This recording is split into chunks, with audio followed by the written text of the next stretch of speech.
I want to bring in a last dimension into this, and it's money. I give each country a colored dot, and I make this colored dot proportional to the spending per student. When you talk to teachers in Italy, they often give you the impression, well, Italy has really no money in education. It's a very poor education system. If you actually look at the data, it's not quite true. Italy is about an average spender when it comes to money invested in education.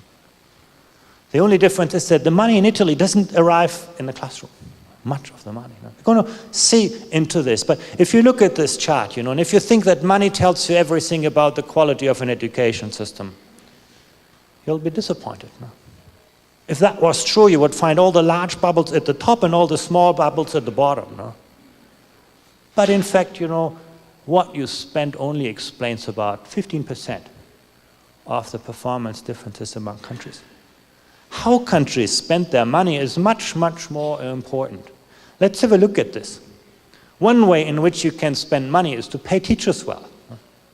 And that's actually one of the things that high-performing countries consistently do. The bars go up in most of the countries that do well. They basically try to use financial incentives to attract great people into the teaching profession.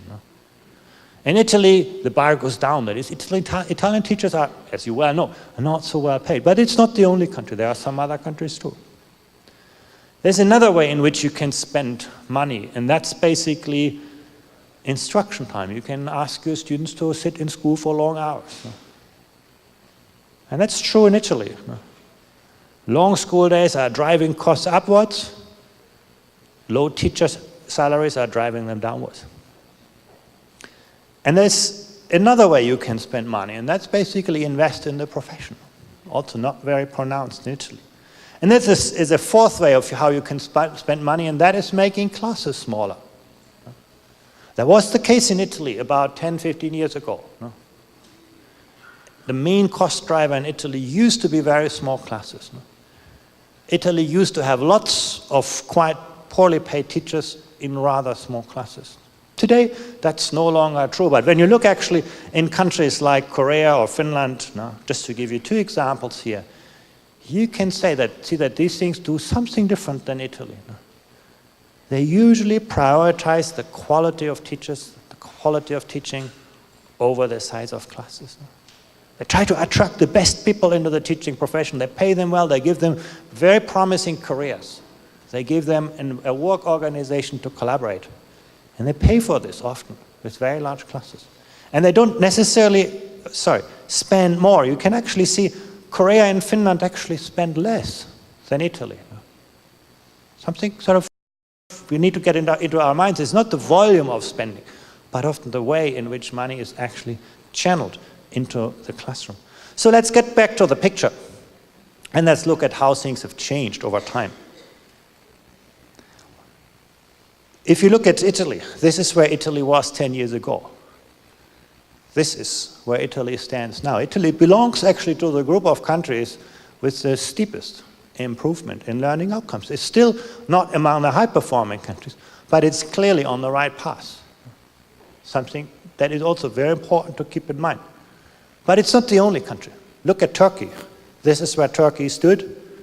That's where Turkey stands today, a country that was able to raise performance and also close some of the social gaps.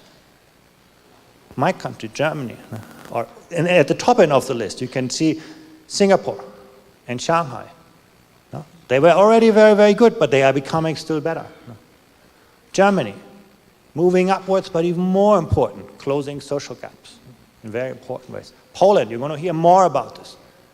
One of the countries with the most significant improvements. And Portugal, moving upwards, moving towards more greater inequalities. That's the price they paid, but overall, quite important performance. And then you can see some countries moving sideways. Now, Norway tried very hard to become better. They didn't succeed, but they succeeded to raise the performance of the most disadvantaged students. That's why the dot moves rightwards. Or you can see the United States, same picture, or Switzerland. They stayed very strong, and they were able to close some of the social gaps, still not doing terribly well on them. What you see is a rapidly changing world. Italy belongs to the countries with actually improvements, moving into the right direction, But the world is changing very fast. In fact, one of the lessons that we draw from this is that the gap between the most advanced education system and the average is becoming wider, because it's not only the countries catching up, but also countries at the top moving forward very rapidly.